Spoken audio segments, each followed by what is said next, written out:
विद्या भारती के उत्तराखंड के विभिन्न कार्यक्रमों के इस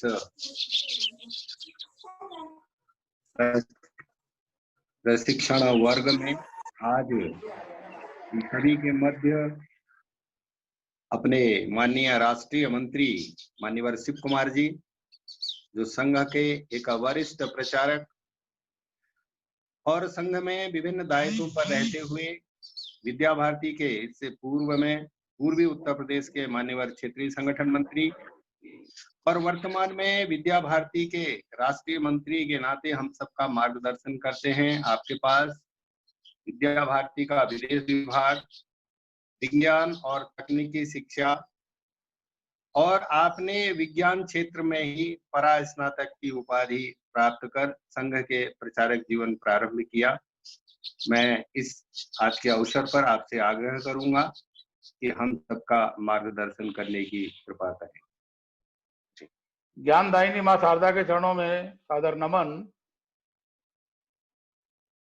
विद्या भारती उत्तराखंड के सभी ज्येष्ठ श्रेष्ठ कार्यकर्ता बंधुओं, इस सत्र में जिस विषय को हम थोड़ी सी चर्चा करने वाले हैं, उस विषय के बारे में विद्या भारती के क्षेत्र में काम करते हुए लंबे अंतराल के कारण हम सब ने पर्याप्त अनुभव ये अर्जित किया हुआ है। फिर भी बहुत सी बातों का पुनः स्मरण करना शिक्षा के क्षेत्र में परिस्थितियों के अनुसार आवश्यक लगता रहता है। शिक्षा एक निरंतर चलने वाली प्रक्रिया है।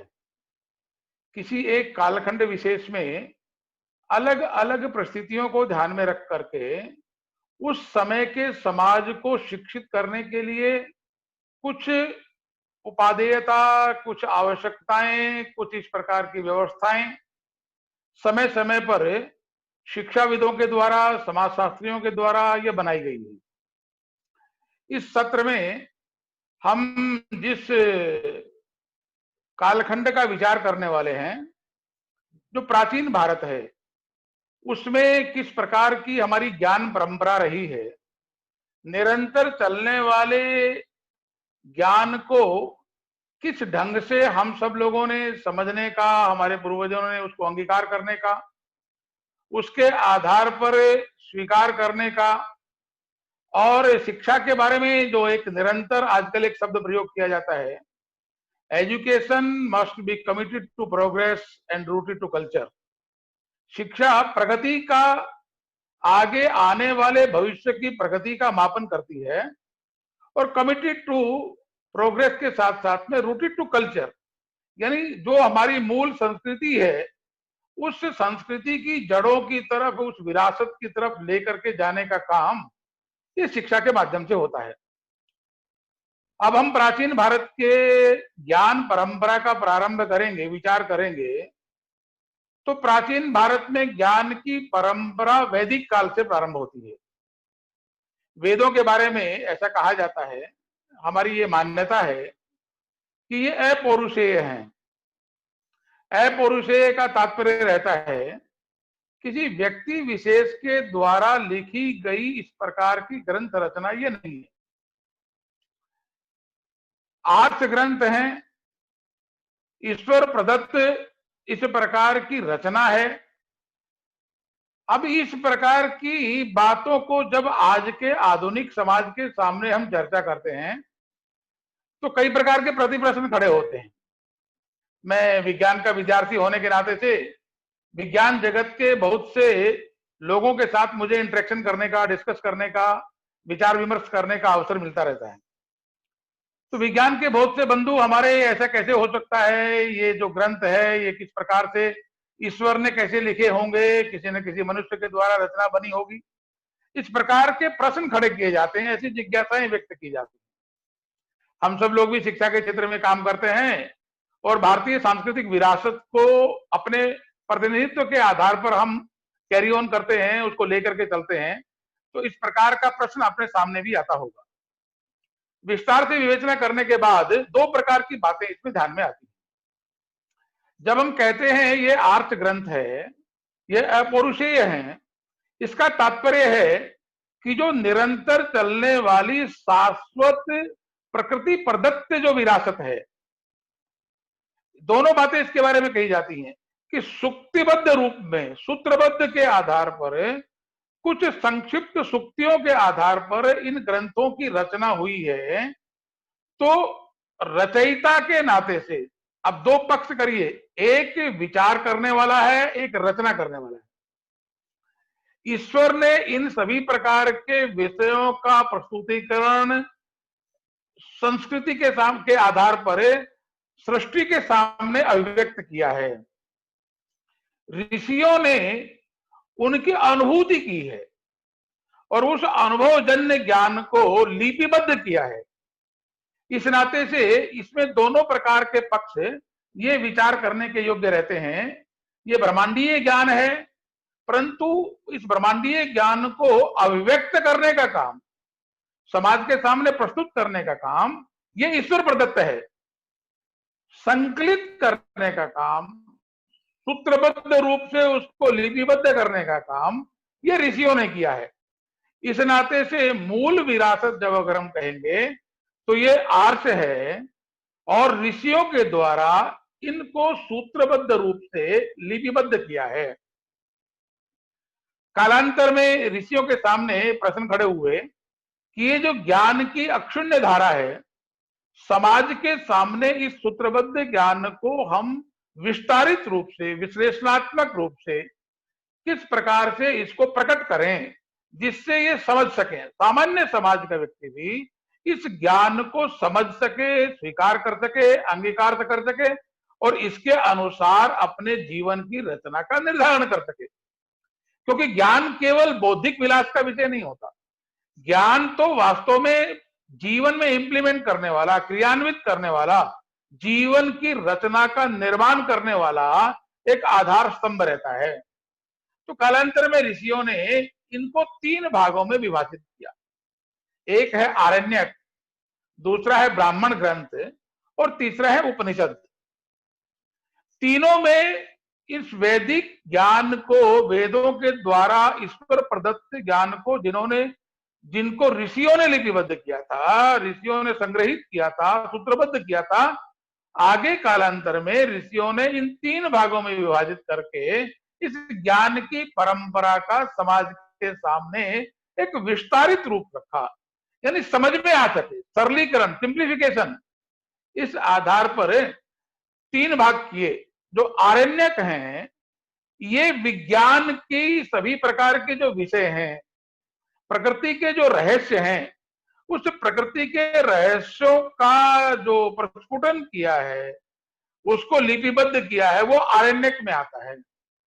जो ब्राह्मण ग्रंथ है ये कुल मिलाकर के हम कहेंगे तो ये कर्मकांड से संबंधित है।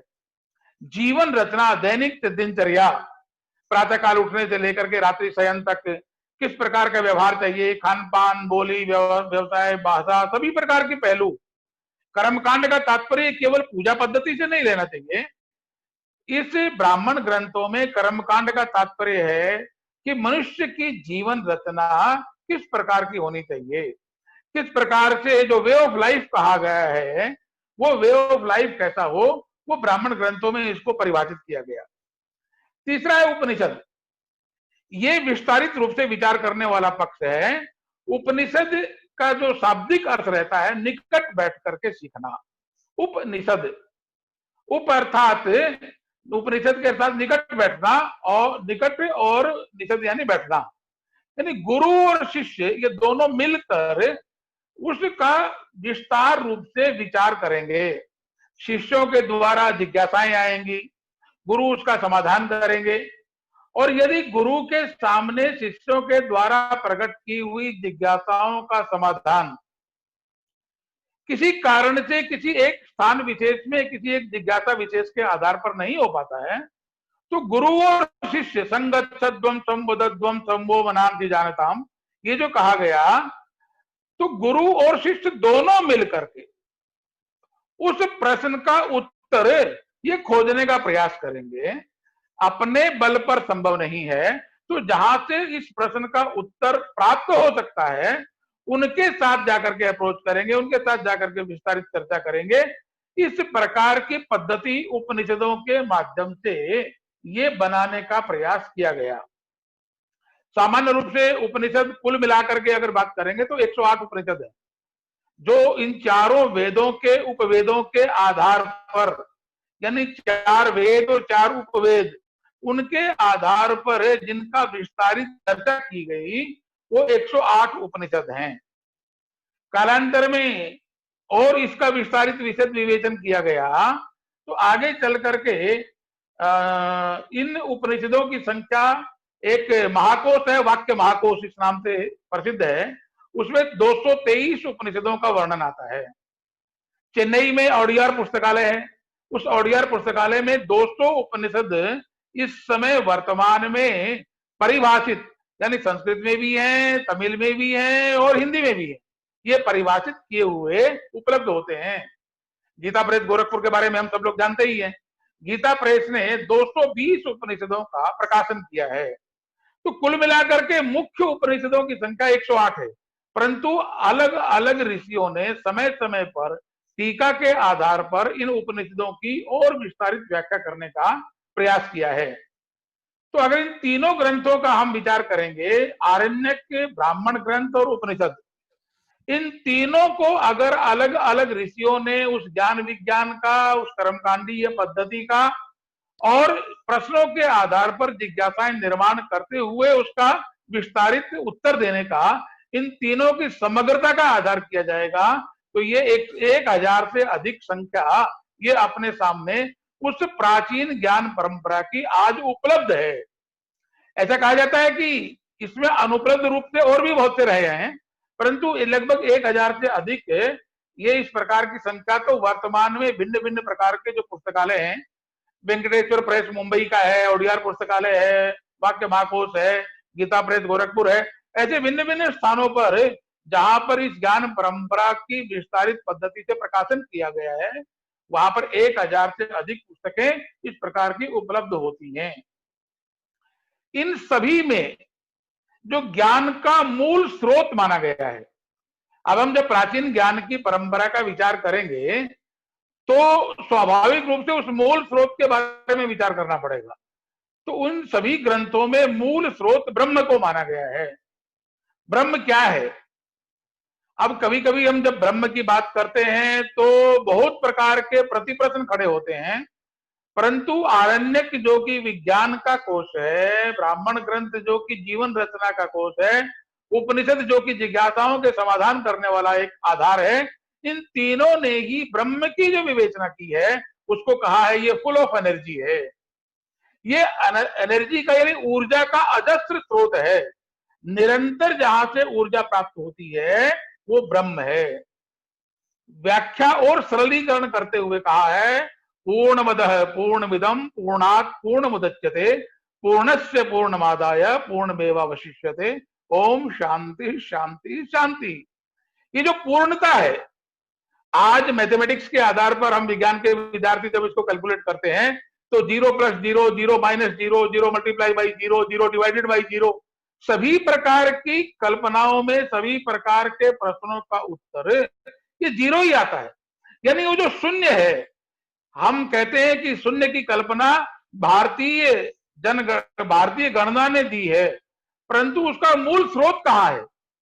ये हमारे मन में एक जिज्ञासु के नाते से प्रश्न पैदा ही होता है कि शून्य की कल्पना भारतीय ने दी है, लेकिन ये भारतीय ने ये कल्पना आई कहां से? तो जो ब्रह्म है, ये ब्रह्म केवल पूजा पद्धति नहीं, तो ब्रह्म जो अजस्र ऊर्जा का स्रोत है, जो ज्ञान का भंडार है, उस ज्ञान के भंडार की परिकल्पना शून्य के साथ परिभाषित होती है। क्योंकि एक पूर्ण में से पूर्ण अगर निकालते हैं तो पूर्ण शेष रहता है, और यही संकल्पना शून्य के साथ परिभाषित की जाती है। पूर्ण में पूर्ण मिलाने के बाद भी पूर्ण ही बनता है, पूर्ण मल्टीप्लाई नहीं होता।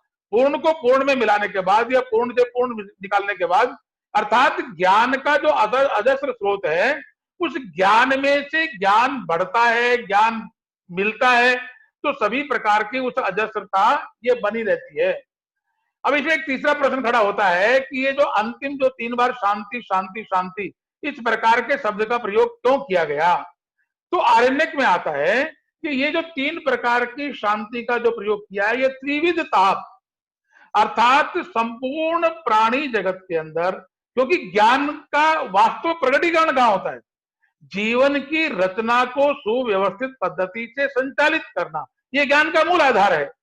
हम कैसे सुखी रहेंगे, कैसे आनंदित रहेंगे, जो पंचकोशात्मक परिकल्पना के आधार पर जो आनंदमय कोश है, या चतुष्ट के आधार पर जो मोक्ष की परिकल्पना है, वो जो परम आनंद है, उस परम आनंद की प्राप्ति के लिए मूल आधार क्या चाहिए?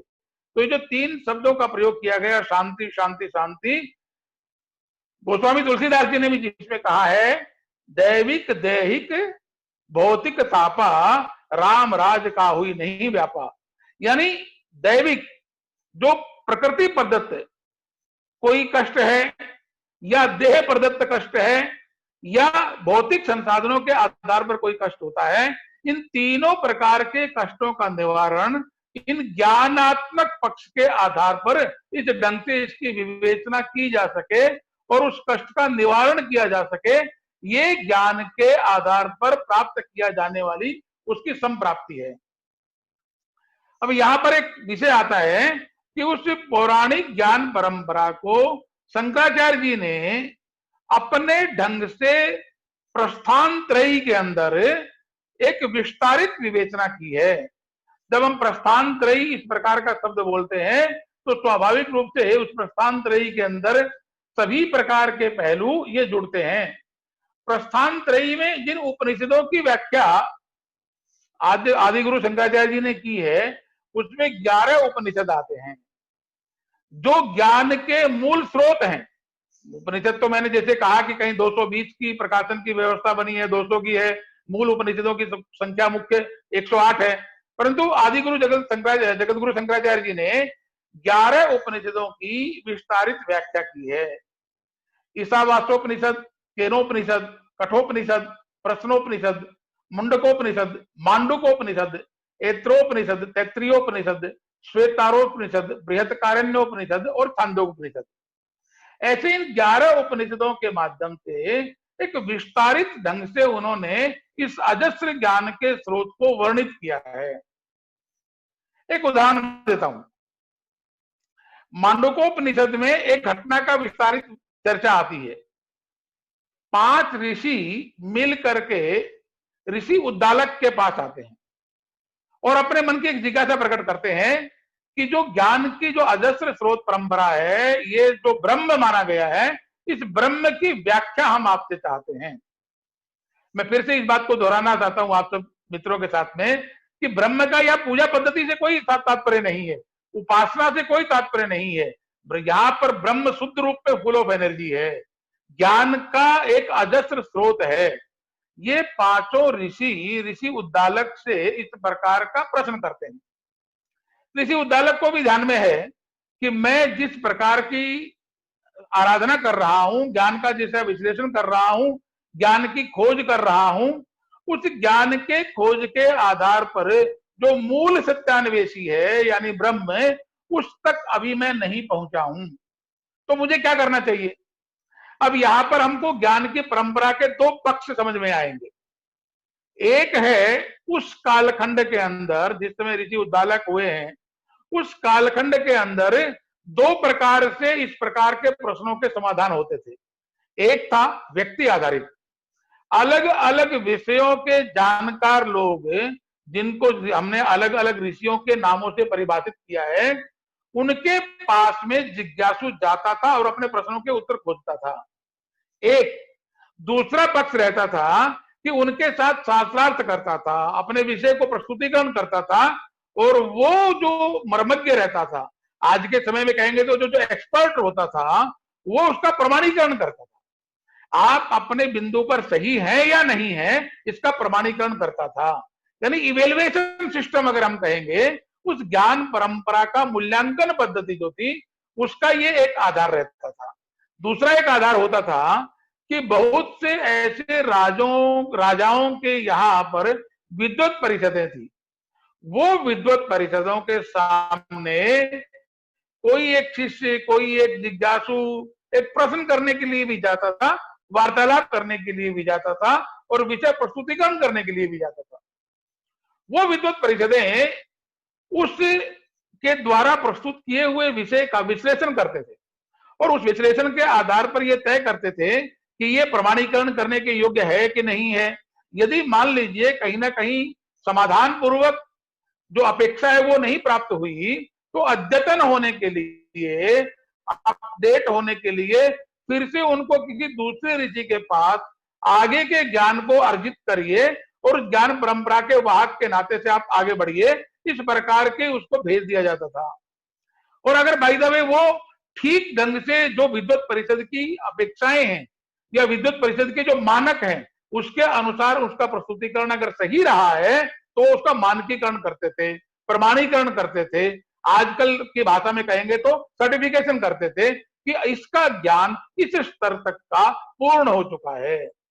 उद्दालक ऋषि के पास जब ये पांचों ऋषि जाते हैं, उस ज्ञान के अजस्र स्रोत, उस ब्रह्म की परिकल्पना को साक्षात करना चाहते हैं, उसके बारे में जानकारी प्राप्त करना चाहते हैं, तो उद्दालक कहते हैं कि हम इस प्रश्न का समाधान खोजने के लिए हम आगे जाएंगे, क्योंकि मैं इसका समाधान नहीं दे सकता, अभी मैं भी उस पूर्णत्व को प्राप्त नहीं हुआ हूं, उस ज्ञान के मापन की एक्सट्रीम को, अद्यतन, अपडेटेशन, ये मैंने अभी नहीं किया है।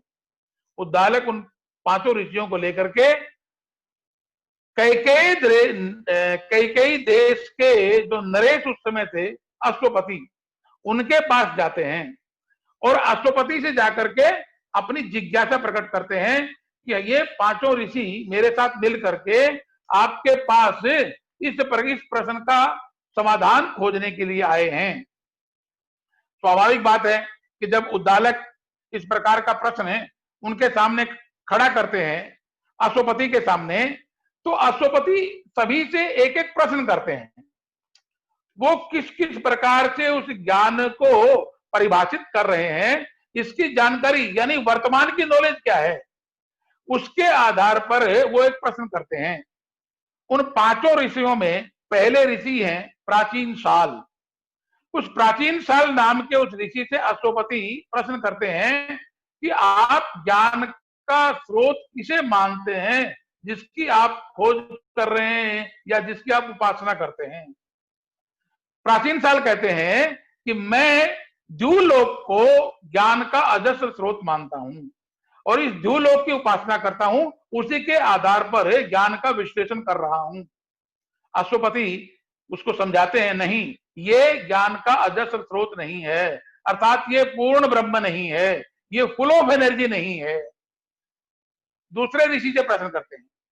दूसरे ऋषि है इंद्रद्युम्न। इंद्रद्युम्न से अश्वपति प्रश्न करते हैं कि आप किसकी उपासना करते हैं, आप किसको ज्ञान का अजस्र स्रोत मानते हैं। इंद्रद्युम्न कहते हैं, मैं वायु की उपासना करता हूं, मैं वायु के आधार पर ज्ञान का विश्लेषण करता हूं और इस नाते से मुझे लगता है कि वायु ही ये अजस्र स्रोत है। अश्वपति कहते हैं, नहीं, ये भी पूर्ण ब्रह्म नहीं है, ज्ञान का अजस्र स्रोत नहीं है। तीसरे ऋषि हैं सारकराज। सारकराज से प्रश्न करते हैं अश्वपति, वही तो सारकराज उत्तर देते हैं, मैं आकाश को आत्मा मानकर, आकाश को अजस्र स्रोत मानकर, एक इनफाइनाइट जिसको कहा गया है, आकाश को इनफाइनाइट, असीमित, अपरिमित, इस प्रकार से ऊर्जा का स्रोत मान करके उस ज्ञान का विश्लेषण कर रहा हूं। अश्वपति कहते हैं, नहीं, इसका भी लिमिटेशंस हैं।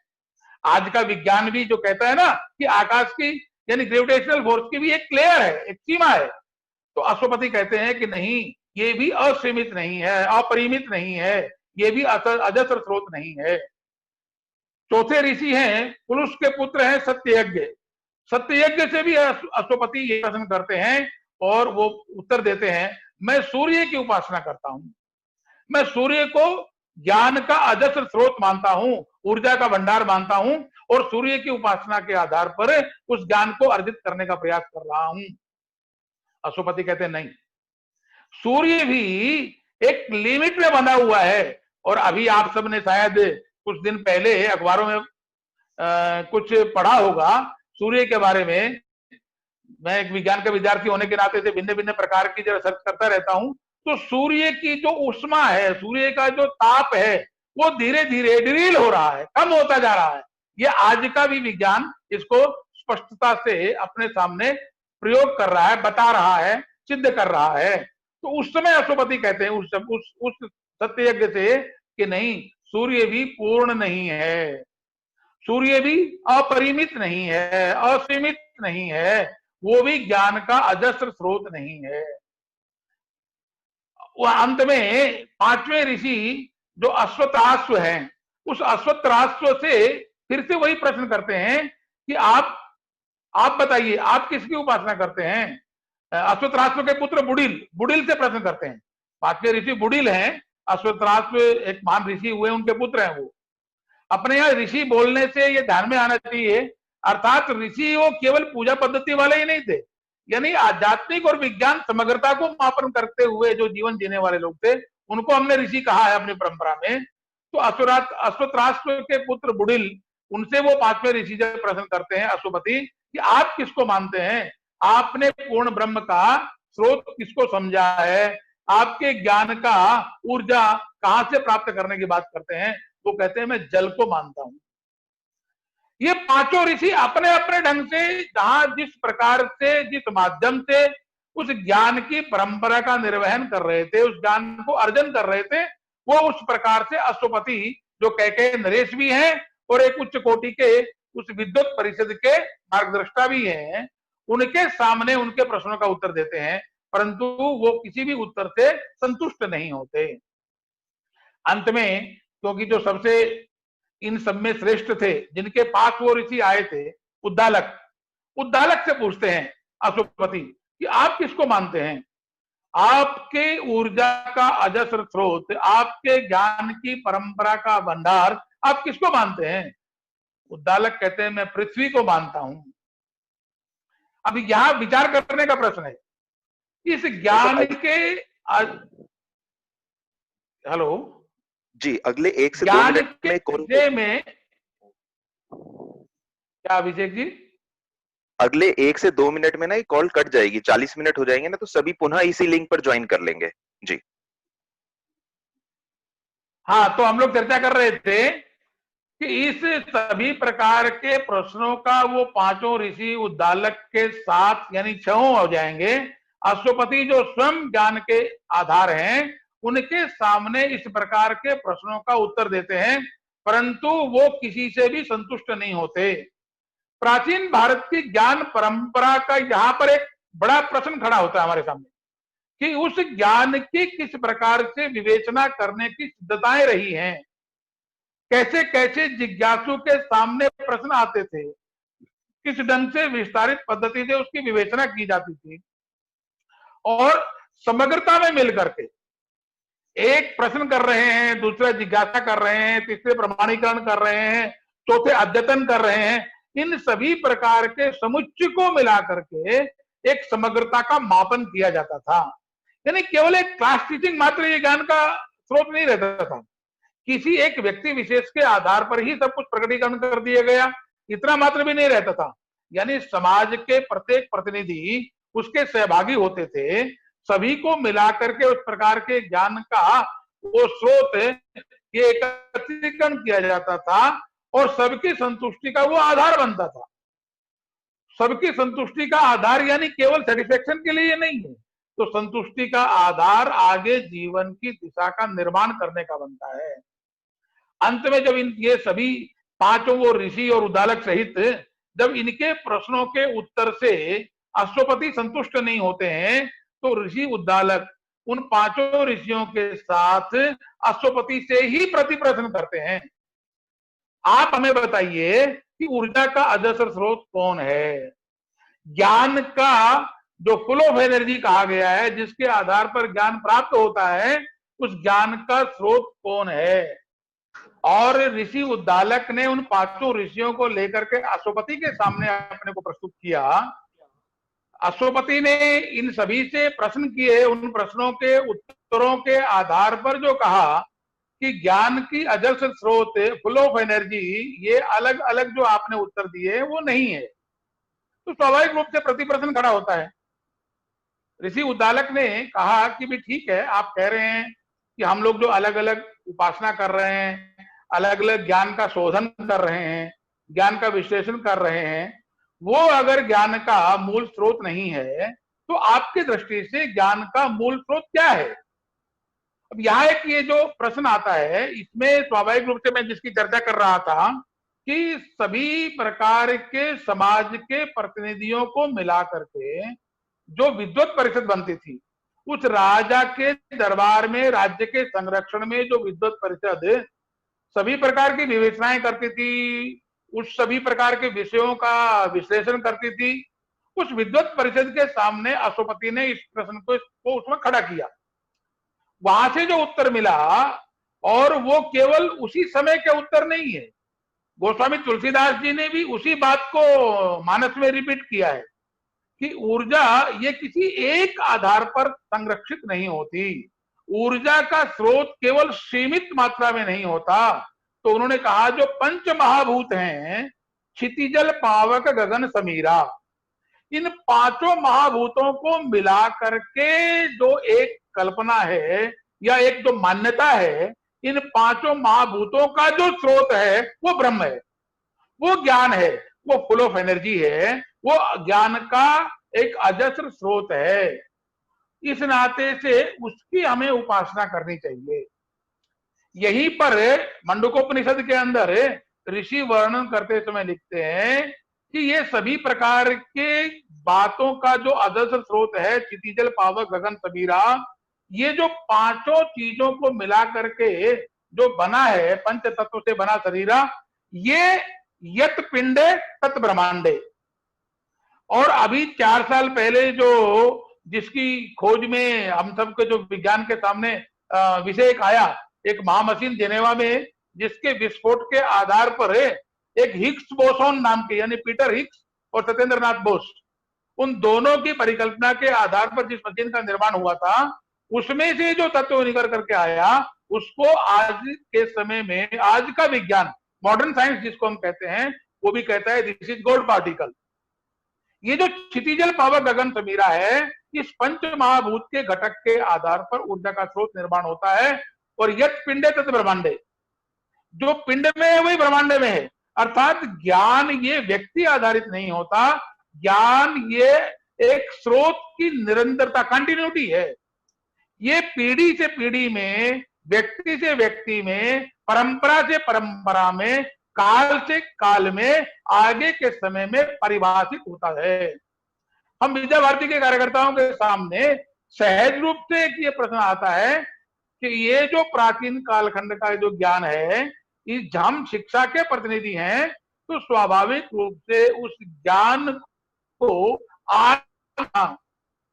पौराणिक काल से ज्ञान की जो एक निरंतर धारा है, जो एक प्रवाह है, जो एक गतिशीलता है, इसको आगे बढ़ाना, उसमें नया कुछ जोड़ना। मैंने जैसे कहा कि ऋषियों ने उन सभी प्रकार के उस ज्ञानात्मक पक्ष का, उस आर्थ ग्रंथों का अपनी पद्धति से विश्लेषण किया, तो हम शिक्षा के क्षेत्र में कार्य करने वाले कार्यकर्ता भी उस ज्ञान की परंपरा की जो प्राचीन स्रोत हैं, उनको एकत्रित करते हुए नए विश्लेषण, नई बातें, नई चीजें ये जोड़ करके आगे बढ़ाएं। आज के समय में इस ज्ञान का जो आधार है वो शिक्षा त्रयी, जैसे मैंने प्रस्थान त्रयी जो इनका था हमारे जगतगुरु शंकराचार्य जी का, आज के समय में शिक्षा त्रयी की बात आती है। शिक्षा त्रयी क्या है? यानी 3 डायमेंशनल एजुकेशन।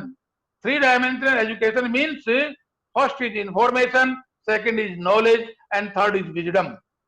ये जो तीनों है, ये जो 3 डायमेंशन है, इस तीनों को मिला करके कुछ प्रस्थान त्रयी से प्रारंभ किया हुआ हमारी प्राचीन ज्ञान की परंपरा आज शिक्षा त्रयी के साथ मिलकर के आगे आने वाले उस विश्व के शिक्षा के सिनेरियो को प्रभावित करे, इसका विचार करने की आवश्यकता है। इंफॉर्मेशन क्या है? ये कुछ ऐसी सूचनाओं का संग्रह, ऐसी प्रारंभिक जानकारियां जिनके आधार पर हम मूल ज्ञान को स्पर्श करते हैं। केवल इसको थोड़ा और सरलीकृत करते हैं तो ध्यान में आएगा कि एटम के न्यूट्रॉन, प्रोटॉन, इलेक्ट्रॉन, ये तीनों तत्व कणाद ऋषि की खोज के पहले भी, कणाद ऋषि ने जब इसको परिभाषित किया उसके पहले भी ये इसी प्रकार से होते थे। अर्थात ये मूल प्राकृतिक जो तत्व है उसका विश्लेषण किया कणाद ऋषि ने, कालांतर में उसी को अन्य जो मॉडर्न साइंस के जो साइंटिस्ट हैं उन्होंने किया। ग्रेविटेशनल फोर्स की बात करते हैं, गुरुत्वाकर्षण नियम की बात करते हैं, तो उस गुरुत्वाकर्षण नियम को भी वो वर्तमान में कहेंगे तो न्यूटन का नाम आता है, परंतु क्या उसके पहले पृथ्वी में गुरुत्वाकर्षण नहीं था क्या? तो गुरुत्वाकर्षण तो था। यानी जो मूल है, जो पहले से सृष्टि में विद्यमान है, उस विद्यमान जो ज्ञान है, विद्यमान जो रहस्य हैं, उनको स्पर्श करना, उनको जानकारी प्राप्त करना, उनको एकत्रित करना, ये शिक्षा त्रयी का प्रारंभिक अंत है। That is called information. ये सूचनाएं हैं, इसमें ये होता है, इसमें ये होता है, कौन से घटक को मिलाकर के क्या चीज बनती है, ये सभी प्रकार की सूचना तंत्रों का संग्रह है। आज के समय में इस डिजिटलाइजेशन के युग में गूगल बहुत प्रकार से हमारी इसमें सहायता भी करता है, परंतु ये सफिशिएंट नहीं है। जब हम शिक्षा को परीक्षा आधारित मान लेते हैं, उस ज्ञान परंपरा से अगर हम हटने का विचार करेंगे तो केवल परीक्षाओं तक सीमित हो जाएगी, और वो परीक्षाओं तक सीमित हुआ ज्ञान केवल up to information it will be completed. उस सूचनाओं के संग्रह के आधार पर, उस इंफॉर्मेशन के आधार पर हम कहीं ना कहीं परीक्षाएं पास कर सकने की स्थिति में आ सकते हैं, परंतु इतना पर्याप्त नहीं है। जो हम भारतीय लोग हैं, हमारी ज्ञान की परंपरा में इतना सफिशिएंट नहीं है। तो जो उसका सेकंड पार्ट है, शिक्षा त्रयी का जो सेकंड पार्ट है वो है नॉलेज, यानी उसकी डेप्थ में जाना। अगर गुरुत्वाकर्षण के नियम का उपयोग हमें पता लग गया कि ये गुरुत्वाकर्षण का नियम है, ग्रेविटेशनल फोर्स है, तो क्या इसके सहयोग से भारद्वाज जी ने जैसे वैमानिक शास्त्र बनाया, विमान का शास्त्र तैयार किया, और वर्तमान में जो ग्लाइडर्स बंदूक की नाम की बात आती है, परंतु इस वैमानिक शास्त्र के पीछे अगर मूल कोई सिद्धांत काम करता है तो के आधार पर पृथ्वी हर चीज को अपनी तरफ आकर्षित कर रही है, तो इसके प्रतिकर्षण में हम कैसी फोर्स का प्रयोग करें कि हम जो जिस चीज को चाहते हैं वो पृथ्वी से कितनी ऊंचाई तक उड़ सकती है। यानी विमान शास्त्र का अगर आज हम उस टेक्नोलॉजिकल बेस्ड आधार पर इंप्लीमेंटेशन करते हैं तो स्वाभाविक रूप से उसका जो आधार है वो ग्रेविटेशनल फोर्स, यानी दैट्स कॉल्ड इंफॉर्मेशन। इंफॉर्मेशन को नॉलेज में कन्वर्ट करना, ज्ञान में परिवर्तित करना, ये एक आज की आवश्यकता है। लेकिन मैं इसमें एक तीसरी बात जो प्रस्थान त्रयी में हमारे आदिगुरु शंकराचार्य जी ने कहा है, उसमें तीसरी बात भी जो सर्वाधिक महत्वपूर्ण है, जो उस भारतीय प्राचीन ज्ञान परंपरा का जो मूल बिंदु है, वो है विजडम, वो है विवेक। आजकल महाभारत और रामायण और इस समय विष्णु पुराण और श्री कृष्णा ऐसे भिन्न भिन्न सीरियल चल रहे हैं। आप उसमें देखेंगे तो अलग अलग पात्र ध्यान में आते हैं। अभी एक दिन मैं भी ऐसे ही सीरियल देख रहा था तो हमारे कुछ मित्र बैठे हुए थे। कश्यप ऋषि की दो पत्नियां अदिति और अदिति एक ही डीएनए से, आज के समय में विचार करेंगे, मॉडर्न साइंस में विचार करेंगे तो डीएनए तो एक ही था, लेकिन एक से असुर यानी दैत्य बनते हैं और दूसरे से देवता बनते हैं। ये अंतर कैसे हुआ? ये विवेक का विषय है। यानी केवल नॉलेज भी पर्याप्त नहीं है, सफिशिएंट नहीं है। केवल नॉलेज के आधार पर भी हमने टेक्नोलॉजी प्राप्त कर ली, इंफॉर्मेशन के आधार पर हमने बेसिक रिसर्च करते हुए ज्ञान प्राप्त कर लिया, परंतु उस ज्ञान को और तकनीक को उपयोग करने की दिशा अगर हम ठीक निर्माण नहीं कर पाए, अर्थात विवेक चाहिए, विजडम चाहिए, वो विजडम वास्तव में उस भारतीय ज्ञान की परंपरा का जो निरंतर अजस्र स्रोत है, जिस ब्रह्म की कल्पना की गई, जिसमें पंच महाभूतों के घटक को समाहित किया गया, इन समग्रता को लेकर के इंप्लीमेंट कैसे करना, उस अर्जित ज्ञान का प्रयोग कैसे करना।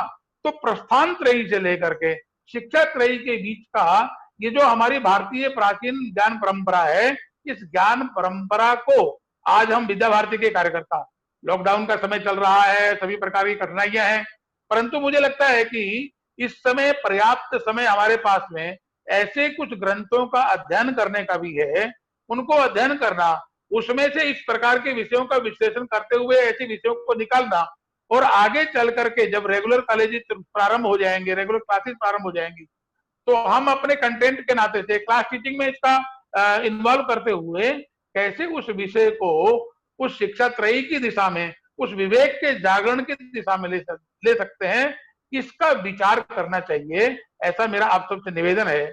विजयपाल जी ने मुझे जितना समय दिया था, एक 40-45 मिनट में विषय रखना है, ऐसा उन्होंने कहा था, तो प्रयास पूर्वक संक्षेप में करने का प्रयास किया है। वैसे इस संबंध में, उपनिषदों के संबंध में पर्याप्त भंडार है, पर्याप्त विषय है इस नाते से, लेकिन एक समय की सीमा के अंदर कुछ मुख्य बातें स्पर्श करने का मैंने आपके सामने प्रयास किया है। इस संबंध में कुछ प्रश्न भी हो सकते हैं या कुछ सुझाव भी हो सकते हैं, तो आप सबका स्वागत है। बहुत बहुत नमस्कार।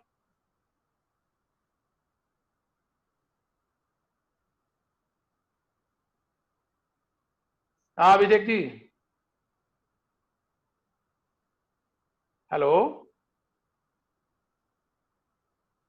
हेलो। हाँ भाई साहब, आवाज आ रही? हाँ जी, आवाज आ रही भाई साहब? जी जी आवाज आ रही है। हाँ, तो मैंने पूरा विषय पूर्ण किया। अब इसके आगे अगर कोई प्रश्न हो।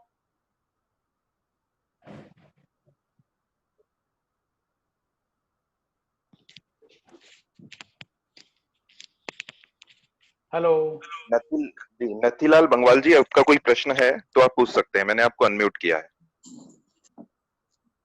भाई साहब प्रणाम। भाई साहब जी नमस्कार।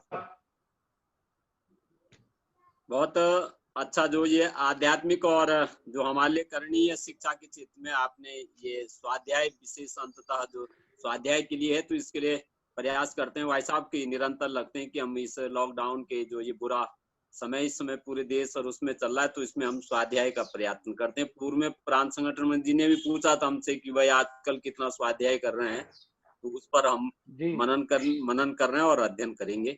इस समय तो बहुत विस्तार से है, इस पर मैं बहुत अधिक प्रश्न तो आपसे पूछ नहीं सकता, क्योंकि आध्यात्मिक क्षेत्र में महत्वपूर्ण और बहुत जटिल विषय भी है मेरे लिए।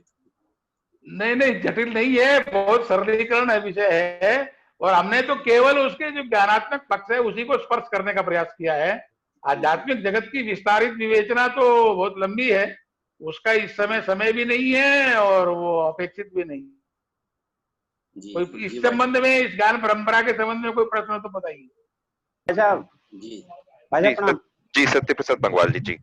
मैं ये कह रहा हूँ भाई साहब कि ये जो आज का विषय था अपने जीवन का, तो मुझे लगता है कि इतना गंभीर विषय पहली बार सुनने को मिला। तो ये अपने को 2-4 बार पढ़ने को मिले या 2-4 बार सुनने को मिले, इसका कोई हम क्या हो सकता है कि जो हम इसको दोबारा 2-4 बार सुने तो और परिपक्वता इसकी आएगी। ऐसा है ना कि थोड़ा सा अगर इस विषय को थोड़ा विस्तारित करेंगे, अभी तो क्योंकि 40 मिनट का समय विजयपाल जी ने कहा था कि 40 मिनट के लिए विषय रखना है, और फिर बाद में 15-20 मिनट 25 मिनट जो भी कुछ प्रश्न आएंगे, तो आप जैसा बताएंगे आप लोग उसके अनुसार इसको थोड़ा विस्तारित किया जा सकता है।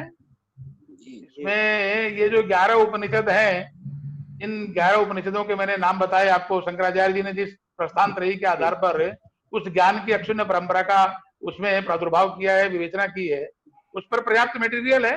फिर जब जैसा बताएंगे उसके अनुसार उसका विचार हो सकता है। अभिषेक जी मैं कुछ अभिषेक जी भाई साहब, डॉक्टर अनिल शर्मा रुड़की।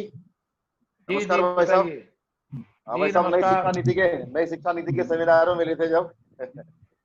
जी भाई साहब, ये जो हमारी वर्तमान शिक्षा पद्धति है, ये तो केवल इंफॉर्मेशन ही है, तो इसमें तो ज्ञान तो हमारा हम ले ही नहीं रहे, न दे रहे हैं, ये तो केवल इंफॉर्मेशन है बस। ऐसा है ना कि 2 प्रकार की बातें हैं। एक विषय है जो परीक्षा आधारित है। अभी नई शिक्षा नीति का जो आपने चर्चा की है, उस नई शिक्षा नीति में इंडिया सेंटर्ड एजुकेशन यानी भारत केंद्रित शिक्षा, इसका एक प्रयास किया गया है। और जिन कुछ विषयों की मैंने स्पर्श किया है आपके सामने, उन विषयों को अलग पद्धति से, शब्दावली थोड़ी सी भिन्न है लेकिन मूल भाव वही है, उस नई शिक्षा नीति में समायोजित करने का प्रयास किया है।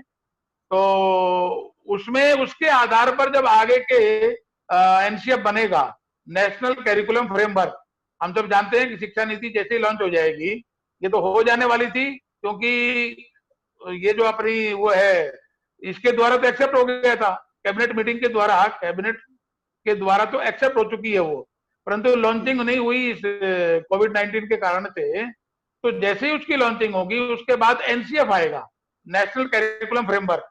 एनसीएफ सामने आते ही फिर पुस्तकों की रचना प्रारंभ हो जाएगी, विशेष करके पहली क्लास से 12वीं तक की जो पुस्तकें हैं उसका करिकुला बनेगा, सिलेबस बनेगा, कंटेंट बनेंगे, बुक्स बनेंगी। ये जो पूरी प्रक्रिया है ये लगभग 1 साल का समय इस पे लगने वाला है। जब वो कंटेंट अपने हाथ में आएगा तो मुझे पूरा विश्वास है कि जिस ज्ञान परंपरा की हम चर्चा कर रहे हैं, जिस शिक्षा त्रयी का विचार कर रहे हैं, उसे बहुत कुछ करने के लिए हमारे पास अवसर रहेगा। करना कैसे ये तो शिक्षक के ऊपर निर्भर करता है, परंतु करने का अवसर मिले ये उस पाठ्य पुस्तकों के द्वारा उपलब्ध करवाया जाएगा, ऐसी संभावनाएं हैं। धन्यवाद। श्री कृष्णानंद चौबे जी। जी जी भाई साहब नमस्कार। जी नमस्कार चौबे जी। जी, इसमें आज जिस प्रकार की हमारी शिक्षा व्यवस्था है उसमें तो अगर हम इस प्रकार की चीजें, उसमें ज्ञानात्मक पक्ष, मनुष्य, वो तो फिर एकदम आध्यात्म की तरफ ज्यादा नहीं ले जाएगा। देखो क्या है, हमारे अभी मन में जो भ्रम बैठा हुआ है ना वो बड़ा विचित्र है। हम जैसे ही आध्यात्म बोलते हैं तो हमको लगता है कि हम शिक्षा से कहीं दूर चले गए। हमने कहा ना जैसे कि जो आध्यात्म है ना,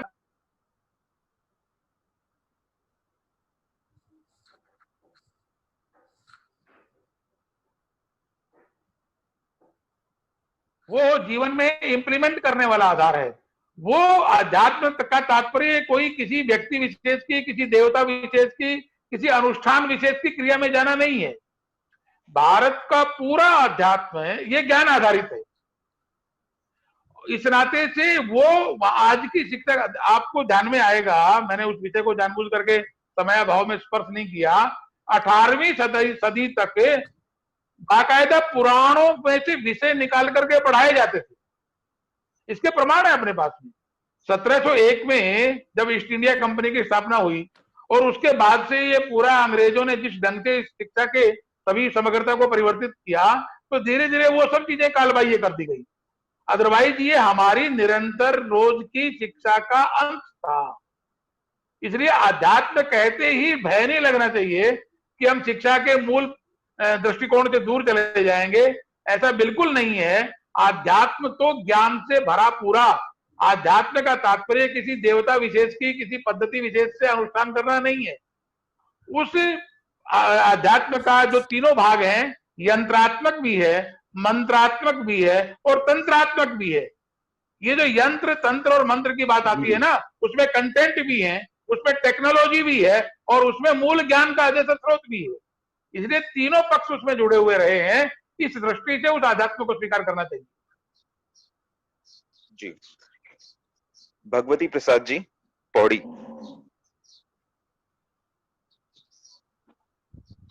भगवती प्रसाद जी अनम्यूट कर लीजिए अपने आप को।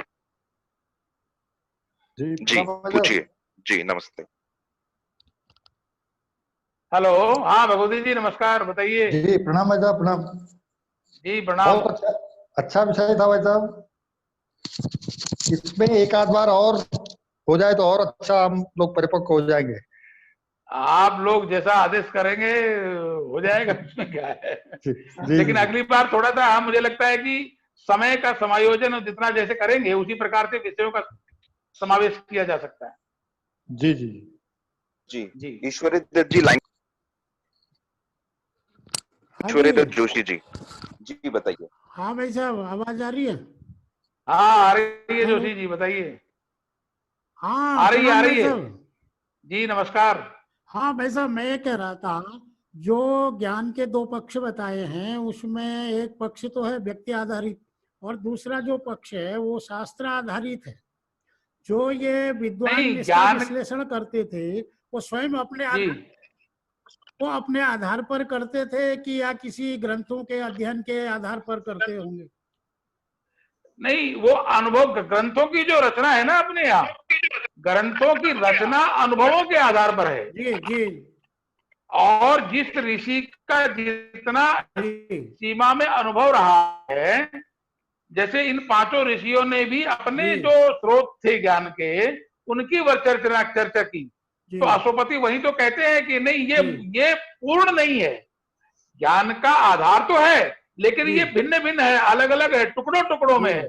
समग्रता में करेंगे तो पांचों महाभूतों को जोड़ना पड़ेगा। तो हर ऋषि ने अपने अनुभव के आधार जी। पर उस अनुभव की छाती को संजोया और उसके आधार पर शास्त्रों की रचना की है। समग्र जी। ज्ञान सबको मिला करके उसका मूल स्रोत वेद है, परंतु ये जो उपनिषद हैं जी। या ये जो पुराण है या आरण्यक है या ब्रह्म ग्रंथ हैं, इन सभी में अलग अलग ऋषियों ने अपने अपने अनुभवों की छाती को संजो करके उसको लिपिबद्ध किया है, इसलिए ज्ञान फैलाव में चला गया है। जी। दूसरा ये था कि भाई साहब जो ये प्राचीन ज्ञान है इसको वर्तमान पाठ्यक्रम में तो ऐसा कुछ लगता नहीं है, इसको वर्तमान पाठ्यक्रम के साथ कैसे जोड़ा जा सकता है? देखिए ऐसा है ना, शब्दावली भिन्न भिन्न होगी, जी परंतु जो धारा है हमको उसका, देखिए वो शब्दावली तो आज नहीं चलेगी, ये स्वाभाविक बात है। मैं जब इसका उपनिषदों का विवेचना करने का प्रयास कर रहा था तो मैं मूलतः संस्कृत का विद्यार्थी नहीं हूं, तो मैंने अपने कुछ संस्कृत के जो संस्कृत भारती के मित्र हैं उनसे उसकी सहायता अर्जित की। तो कारण क्या है कि उस समय जैसे भारद्वाज जो वैमानिक शास्त्र है उसमें एक शब्द,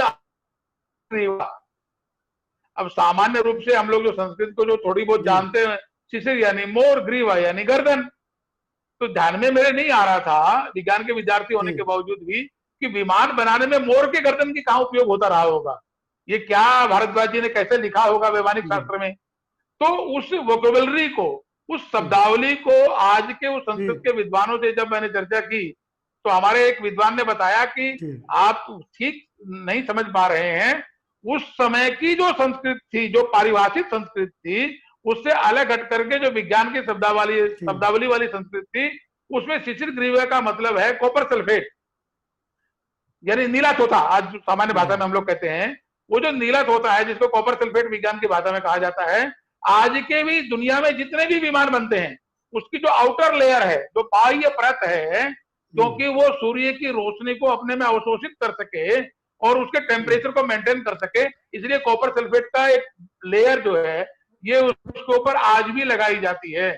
अब भारद्वाज जी ने उस समय कब उस कॉपर सल्फेट की कल्पना की होगी, तांबे के उस परत के आधार पर उसे जो ये जो है ना विद्युत धारा कहिए या जो एनर्जी कहिए सूर्य के द्वारा प्राप्त हो रही है, उसको अवशोषण करने के लिए वो बताया गया। तो मेरे कहने का तात्पर्य यह है कि शब्दावली तो भिन्न है, परंतु वो जो धारा है उस धारा को हम कंटिन्यू कर सकते हैं, उस भावों को कंटिन्यू कर सकते हैं।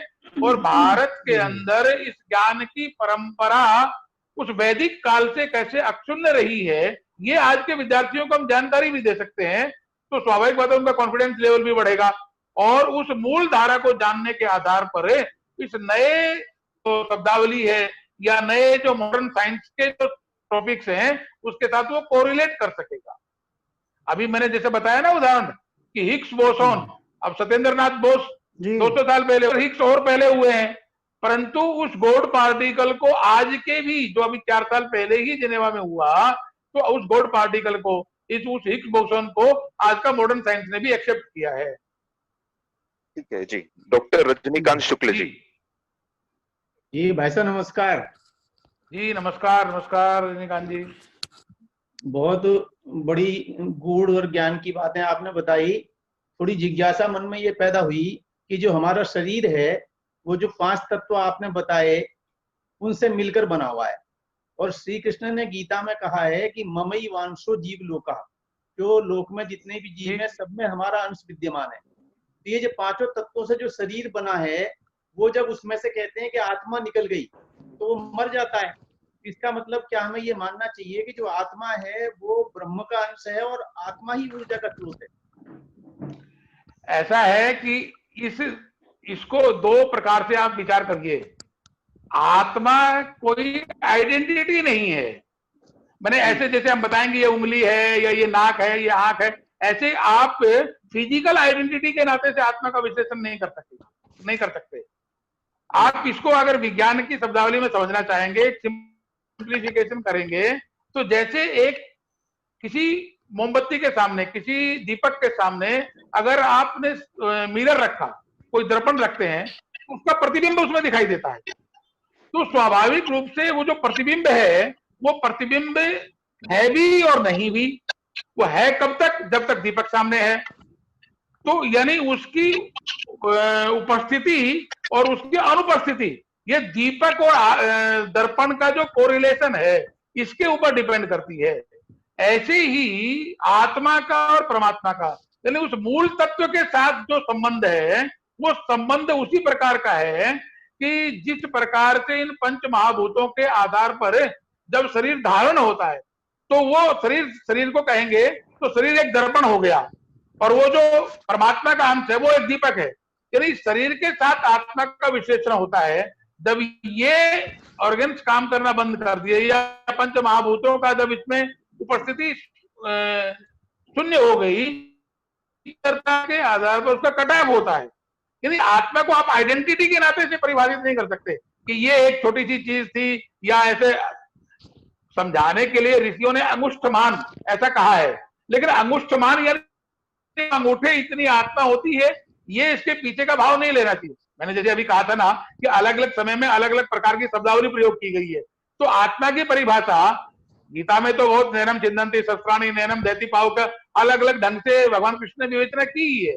इसलिए आत्मा का संदर्भ यहाँ किसी फिजिकल आइडेंटिटी से नहीं है, ये बात ध्यान में रहनी चाहिए। मुरलीधर चंदोला जी, चमोली जी, प्रणाम साहब जी, नमस्कार। प्रश्न इस प्रकार से तो मेरा नहीं है, लेकिन एक थोड़ा विषय छूट गया था जो आपने 3 डायमेंशन एजुकेशन बताया था, उसको थोड़ा सा एक बार आप रिवीजन कर देंगे तो मेरी समझ में ठीक आ जाएगा।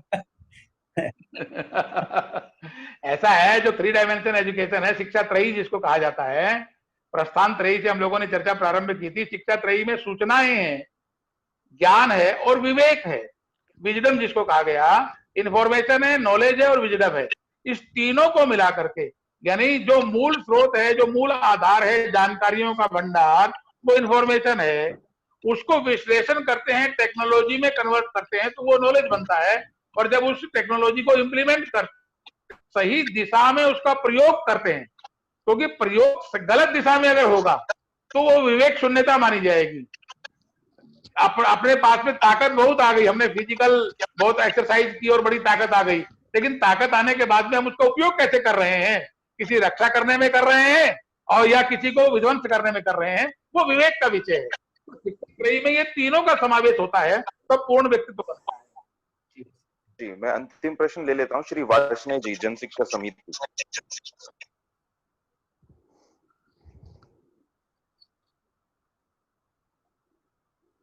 वार्ष्णेय जी, आवाज आ रही है? आवाज आ रही है? जी, आपकी आवाज आ रही है, बताइए। बोलिए वार्ष्णेय जी। मेरा कोई प्रश्न नहीं है, विषय वर्तमान संदर्भ में अपने प्राचीन ज्ञान को कैसे कोरिलेट करके हम आगे बढ़े, और यही शिक्षा का उद्देश्य है। जो बीच में गैप हो गया बहुत बड़ा, हाँ, तो उसको अपने को ठीक करना है ना, वहां से आगे बढ़ के। जी, ऐसा है ना हरीश जी, उसको तो अपना दायित्व है ना, ये तो अपने करना है भाई। जी भाई साहब जी, इसी का तो आग्रह किया जा रहा है। जी, अभी कुछ अपने पास अंतिम 5 मिनट बचे हैं। मैं डॉक्टर विजय जी को, जी बताइए। मैं थोड़ा सा हाँ जी बताइए। भाई साहब से पूछ रहा था, भाई साहब थोड़ा सा वैसे पूछ रहा हूँ कि एक प्रश्न पूछ रहा था। जी बोलिए भाई साहब। ये जो मैं थोड़ा वैसे ही मन में जब भाव जाग रहे हैं ना, तो वैसे पूछ रहा हूँ मैं थोड़ा सा। मैंने कहा ये जो आप वैसे चाहे जैसे पूछिए, चिंता मत करिए, आप फिर एकदम निसंकोच होकर पूछिए। जी, मैं ये पूछ रहा था भाई साहब, ये देखिए ऐसा है, सुनिए, मैं आपके प्रश्न के पहले बता देता हूँ। उद्दालक से 5 ऋषियों ने प्रश्न किया ना, उद्दालक को नहीं मालूम था उत्तर, तो वो दूसरे के पास गए। ऐसे जरूरी थोड़े है कि हर प्रश्न का उत्तर मुझे ही देना है। मैं जानता हूँगा तो जरूर दूंगा, नहीं तो हम मिल करके किसी और तीसरे के पास चलेंगे, उसमें क्या बात है। पूछिए। इतना दिया था प्रश्न नहीं है भाई साहब, आप तो हमारी प्रेरणा स्रोत है। पूछिए, बताइए, प्रश्न बताइए। तो ये निराकार ब्रह्म और साकार ब्रह्म के संबंध में जो गूढ़ ज्ञान की जो बात आती है ना, आपने भी वो उसका जो ये ज्ञान बताया ना, इसका ब्रह्म ज्ञान का, कि इसकी अनुभूति कैसे हो सकती है हमें निराकार ब्रह्म और साकार ब्रह्म से प्राप्त होना? ऐसा है ना, इसको तो 2 मिनट में नहीं समझाया जा सकता, निराकार से साकार और साकार से निराकार। ये ज्ञान के आधार पर ये ज्ञान के आधार देखो, पर ऐसा है कि नहीं, इसको वास्तव में ये आज के विषय से कोरिलेट तो नहीं है जी।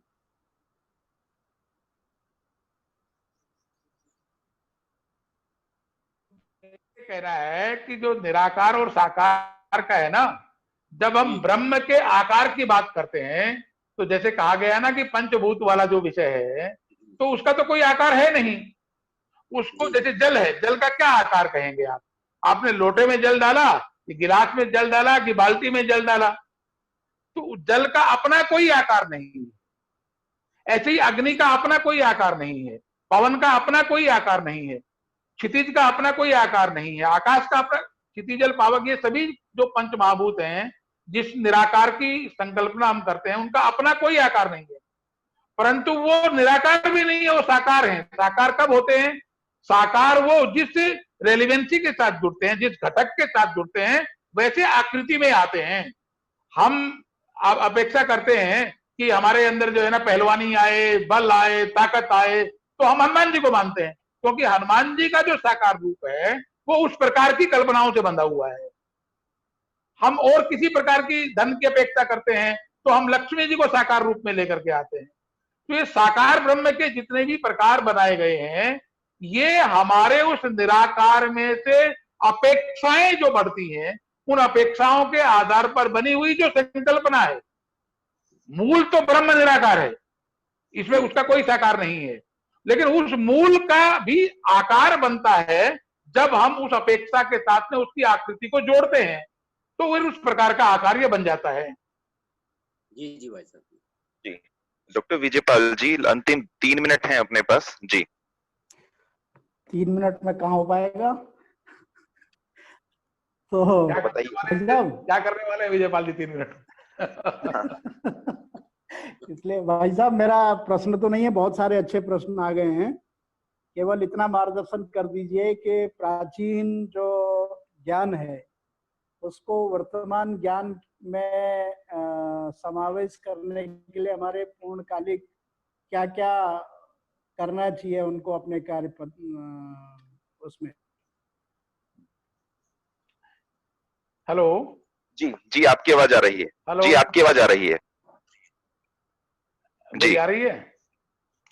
अब 3 मिनट में तो इसका उत्तर नहीं आ सकता, तो अभी क्या करेंगे? जी बीच में कटेगा। जी, बीच में कटेगा, निश्चित कटेगा। विजय जी, अभी तो आप बताइए, दोबारा सत्र को करना है या कैसे करना है?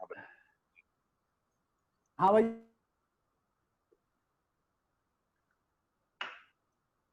साहब, मैंने कहा आप ही बता दीजिए प्रश्न नहीं है करने के लिए। हेलो, नहीं, अब नहीं हो पाएगा के अंदर तो देखो सीधा अगर मोटे रूप, ऐसा है ना विजयपाल जी, अभी अगर मोटे रूप में समझना हो तो हम सभी शिक्षा में काम करने वाले जो पूर्णकालिक कार्यकर्ता हैं, वो अपने कुछ लाइन ऑफ एक्शन तय करें कि जैसे विज्ञान में ये करना है, भाषा में ये करना है, गणित में ये करना है। यानी जो परंपरागत ज्ञान है, उस परंपरागत ज्ञान को आज के ज्ञान के साथ कैसे जोड़ना। जैसे हम सामान्य रूप से एक लेसन प्लान की बात करते हैं, तो लेसन प्लान को बनाते समय वर्तमान की इंफॉर्मेशन को ही केवल आधार मत बनाइए, उसका जो नॉलेजेबल पार्ट है, उसका जो विजडम वाला पार्ट है, उन सबको बना करके अगर जोड़ेंगे तो स्वाभाविक रूप से हम पुराने उस ज्ञान को आज के समय में उसको कंटिन्यू कर सकते हैं, उसकी निरंतरता बना सकते हैं, उसको जोड़ करके चल सकते हैं। तो ये प्रयास करेंगे तो धीरे धीरे पुराने विषयों को लेकर के आज के विद्यार्थियों को भी उसकी एक ठीक जो समालोचना है ये ध्यान में आएगी। जी जी, धन्यवाद भाई साहब। जी आपका भी बहुत बहुत धन्यवाद। आप लोगों ने बहुत धैर्य से सुना, इसके लिए भी बहुत बहुत धन्यवाद। नहीं, आपका विषय ही बहुत गूढ़ था। तो चौबे जी, भाई साहब। जी जी जी जी कृष्ण चौबे जी। जी जी सावधान। सर्वे भवन्तु सुखिनः, सर्वे भवन्तु सुखिनः, सर्वे सन्तु निरामयान्तु, सर्वे भद्राणि पश्यन्तु, सर्वे भद्राणि पश्यन्तु, मा कश्चित् दुःखभाग् भवेत्।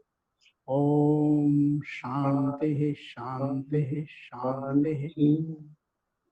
जी प्रणाम भाई साहब।